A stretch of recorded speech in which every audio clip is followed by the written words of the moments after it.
প্রিয় শিক্ষার্থীরা, আসসালামু আলাইকুম। Welcome to HM study PTK channel থেকে আপনাকে স্বাগতম। আজকের আলোচ্য বিষয় হলো নবম দশম শ্রেণীর বিজ্ঞান বিভাগ থেকে চতুর্থ অধ্যায় পদার্থের অবস্থা। আর দেরি নেই, পদার্থ কাকে বলে ও কত প্রকার কী কী? পদার্থ যে সকল বস্তুর ভর ও নির্দিষ্ট আয়তন আছে, বল প্রয়োগে বাধা প্রদান করে, তাদেরকে পদার্থ বলে। অর্থাৎ যে সকল বস্তুর ভর আছে অর্থাৎ ওজন আছে এবং নির্দিষ্ট আয়তন আছে, অর্থাৎ কোনো একটি জায়গা রাখলে তাকে সে জায়গা দখল করে, আয়তন আছে এবং বল প্রয়োগ করলে বাধা দেয়, বাধা প্রদান করে, তাদেরকে পদার্থ বলে। যেমন বাতাস, মানুষ, তেল ইত্যাদি, এগুলো বাধা সৃষ্টি করে। পদার্থের প্রকারভেদ। পদার্থ দুই প্রকার, যথা মৌলিক পদার্থ যেমন হাইড্রোজেন একটি মৌলিক পদার্থ। 2 নম্বর রয়েছে যৌগিক পদার্থ যেমন H2O পানি একটি যৌগিক পদার্থ। পদার্থের 3টি অবস্থা রয়েছে: কঠিন পদার্থ, তরল পদার্থ, গ্যাসীয় বা বায়বীয় পদার্থ। আমরা যে পিকচারটি দেখতে পাই, প্রথমটি রয়েছে কঠিন পদার্থ, অর্থাৎ তার কণাগুলো খুবই কাছাকাছি। দ্বিতীয় যে পিকচারটি দেখতে পাই তরল পদার্থ, অর্থাৎ তরল অবস্থায় আছে। তৃতীয় যে পিকচারটি দেখতে পাই গ্যাসীয় বা বায়বীয় পদার্থ। তাহলে আমরা দেখি কঠিন পদার্থের কণাগুলোর মধ্যে আকর্ষণ শক্তি খুব বেশি থাকে এবং কণাগুলো খুব নিজেদের মধ্যে কাছাকাছি থাকে। অর্থাৎ কঠিন পদার্থ কণাগুলো খুব কাছাকাছি থাকবে এবং আকর্ষণ শক্তিও বেশি থাকবে। তরল পদার্থ, এই কঠিন পদার্থকে তাপ দিলে তখন কণাগুলো কাঁপতে থাকে। অর্থাৎ কঠিন অবস্থা থেকে যখন আমরা তাপ দিই তখন কণাগুলো কাঁপতে থাকে, যার ফলে কিছু আকর্ষণ শক্তি কমে যায়। এই কাঁপার ফলে বা পরিবর্তনের ফলে কিছু আকর্ষণ শক্তি কমে গেছে। এই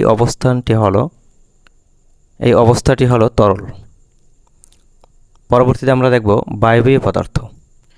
যখন তরল পদার্থকে আরও বেশি তাপ দেওয়া হয় তখন তাদের গতিশক্তি বেড়ে যায়, যার ফলে কণাগুলো শক্তি কমে যায় এবং চারপাশে ছড়িয়ে পড়ে এবং শক্তি একেবারে কমে যায়।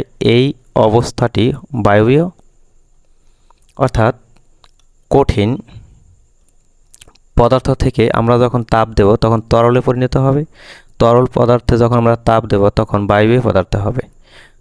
একটি পরিবর্তন থেকে অন্য একটি পরিবর্তন যখন ঘটে তখন এদের আকর্ষণ শক্তিটাও পরিবর্তন ঘটে, কমে যায়। তো বায়বীয় পদার্থে আকর্ষণ শক্তিটা খুবই কমে যায়।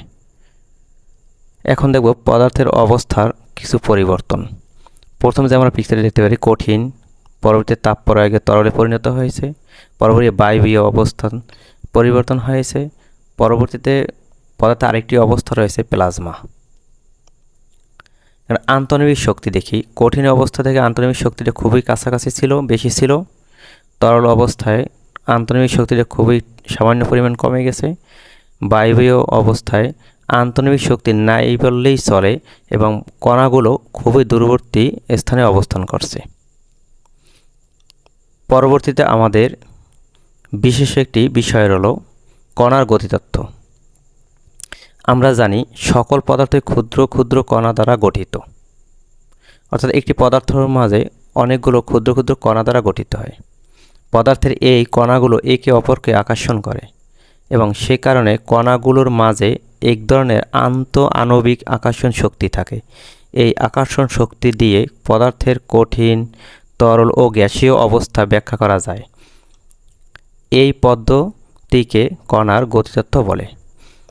অর্থাৎ সকল পদার্থই ক্ষুদ্র ক্ষুদ্র কণা দ্বারা গঠিত। পদার্থের এই কণাগুলো একে অপরকে আকর্ষণ করে। অর্থাৎ একটি পদার্থের ভিতরে ক্ষুদ্র ক্ষুদ্র কণা থাকে, এই কণাগুলো একে অন্যকে আকর্ষণ করে।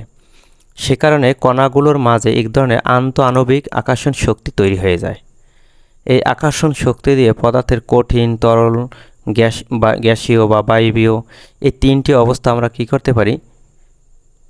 চিহ্নিত করতে পারি, ব্যাখ্যা করতে পারি। এই ব্যাখ্যা করার যে পদ্ধতি অবলম্বন করি তাকে আমরা কণার গতিতত্ত্ব বলে।